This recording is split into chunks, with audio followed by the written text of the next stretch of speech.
बहुत सारे स्टूडेंट्स को नीट में सर्किट सॉल्व करने में प्रॉब्लम आ रही है, तो ये वाला क्वेश्चन हमने मेंस एग्जाम से सेलेक्ट किया है। और फंडामेंटल कंसेप्ट वही है कि जब भी कैपेसिटर पूरी तरीके से चार्ज हो जाए तो उसमें करंट फ्लो नहीं हो सकता। और एक और चीज समझिए आप कि जब आपसे बोला गया है कि एनर्जी स्टोर्ड इन कैपेसिटर मतलब कैपेसिटर पूरी तरीके से चार्ज हो चुका है, और अब जब चार्ज हो चुका है तो वो अपने में से करंट पास नहीं होने देगा। तो 12 वोल्ट की बैटरी है और इस कैपेसिटर पर कितना एनर्जी है वो हमको निकालना है। तो यहाँ से जो करंट जाएगा, वो एक करंट यहाँ से जाएगा और एक करंट यहाँ से जाएगा। इसमें से करंट फ्लो नहीं हो सकता।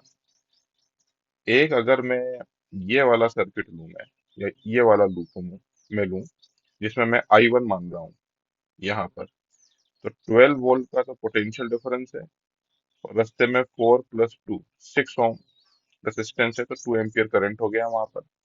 अगर मैं एक ये वाला लूप बनाता तो इसमें पोटेंशियल डिफरेंस 12 वोल्ट का दिख रहा है, और इसमें जो रेजिस्टेंस है वो 3 + 9 12 दिखाई दे रहा है। तो यहाँ पर 2 एम्पियर करंट है, और यहाँ पर जो है वो 1 एम्पियर करंट है।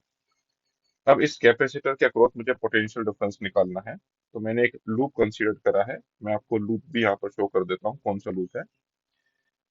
ये वाला लूप देखिए आप, ये लूप।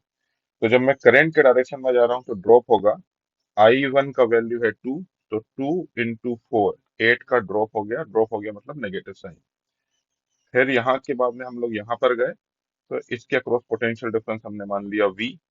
और जब हम इस तरफ जा रहे हैं तो देखिए आप करंट के अपोजिट डायरेक्शन में जा रहे हैं, ये दूसरा कंसेप्ट।